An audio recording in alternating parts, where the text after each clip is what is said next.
Scrappy Peeps, Suzanna here today as ambassador for Clique Kits, and I'm sharing with you a second layout that I created with the August kits. That is the layout, and I'm sorry for the warpy page, but I used a lot of mixed media, and it did warp the paper because I did not use gesso on the back of it. This was before I discovered clear gesso, and I then also stitched around it, and so it did sort of warp the page some, and it hasn't gone into a page protector yet.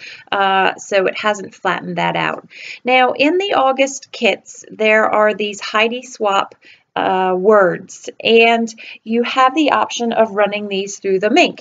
And so I'm just going to do a quick tutorial of how I ran these through the Minc. So I decided to use this sort of orangey bronze color, and I have one of the 6x6 or the 6-inch wide Mincs, but I have lost my small folder, so I bought a 12x12 folder and cut it in half, and so that is why it takes a super long time to run the folder through the Minc. So I do warm up my Minc before I use it, and on the packaging for the Heidi Swap Minc letters, it does say number 3, heat setting number 3. So I put heat setting number 3 and ran it through the Minc, and I got a perfect color on the black there.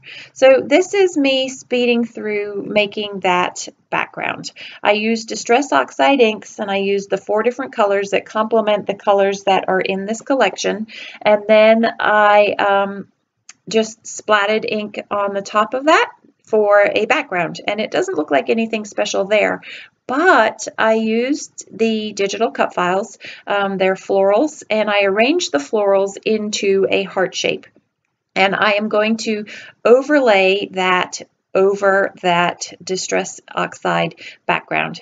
Doesn't that look really cool? I thought it created a really complementary background to the papers, the Alexandra Renke papers that are found in the kit this month, and so that was my inspiration, and I really wanted to use that digital cut file. I loved it. So each of those, this is the negative of the florals in the cut file, and I am going to pull out a few of the actual pieces of the cut file and overlay them into their corresponding shape. But first I'm going to trim away all the excess here because it's more than I need, and I just feel that if I tape this down, and I'm actually going to go upstairs and I'm going to use a variegated yellow and stitch around the outside of that to finish creating the background of the page here. And actually, one of the things that I do off camera, I created the whole layout and it felt like it needed something else. So one of the things that I am going to do is I'm going to gut the pink pattern paper. It's the only piece of full pattern paper that comes in the kit from Kesi Art, I think it is, Kesi Art. I'm going to gut that so that I just have a thin border of pink that'll go all the way around the outside, and that really pops the inside of the heart there and the mixed media background. So that is what I do off camera. The other thing that I do off camera is there is a really cool Alexandra Renke butterfly pattern paper, and I'm going to fussy cut a bunch of those. I was actually up at my mom's in Indiana while my son was on a swim meet, and he was doing team travel, so he was staying with the team, but I would go down and see him during the day, and so in the evenings as we sat and watched TV, I fussy cut a million of these butterflies out. So I'm going to use some of those butterflies in amongst the foliage. So this is where I pull off some of the actual die cuts that I arranged into that heart shape, and then I'm going to inlay them into their corresponding shapes and just offset them just a little bit, just to give a little bit more texture to the page. And I only do it with some of the big ones, and some of them are covered up, but that's okay because I just like the way that the butterflies, by doing this, I feel like the butterflies are floating.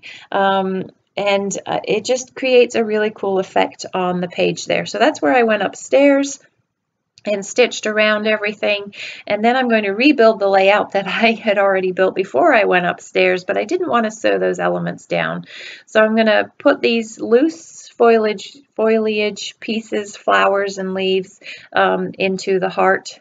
And I'm just going to use my Prima glue pen to get those down. And again, they're not going to be all the way down because I want that movement on the page.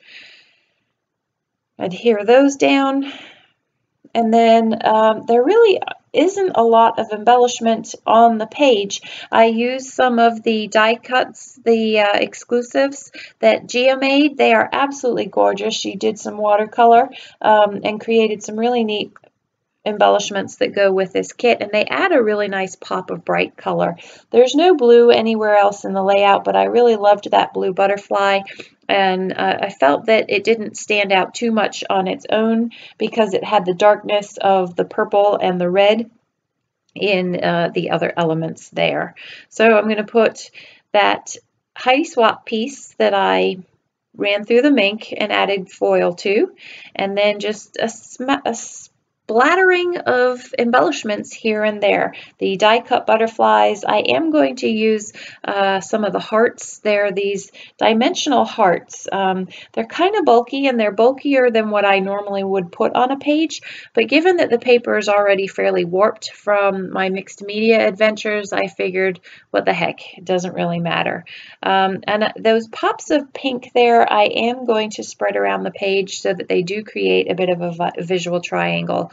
So where I end up putting them, yeah, you see that one that was on the right hand side there that I moved to the left by that butterfly, that creates that visual triangle. So you're going to have that pop of pink of the flower on the left hand side of the photo, over to the right where you have that ladybug, and then down to the left of bottom of the photo. And that creates the visual triangle that kind of goes through the picture, up to the top of the heart, down to the title, and right next to the title is where that journaling is going to go, so it kind of encompasses everything. So I used that flower packet as a backing behind my photo because I just wanted a little something, a layer there. I hated covering all the flowers up, but I did try and put that little pop of blue to the side so that the blue in the butterfly had something to accompany in it and it didn't feel quite so left out and solo on the blue there. So I've decided on the placement of everything. I'm just going to glue that all down. I am going to use my quick dry in the fine tip applicator behind the Heidi Swap letters or title to be able to get that down. And that is going to wrap up my last layout for Clique Kits. I appreciate them inviting me to be a guest or an ambassador for this 6-month term. If you use the code Suzanna10, you can get 10% off of your purchases over at Clique Kits. If you have any questions, please don't hesitate to leave them in the box down below. I hope you've enjoyed seeing me work with this kit this month. Enjoy the close-ups. I hope you're doing well. Take care.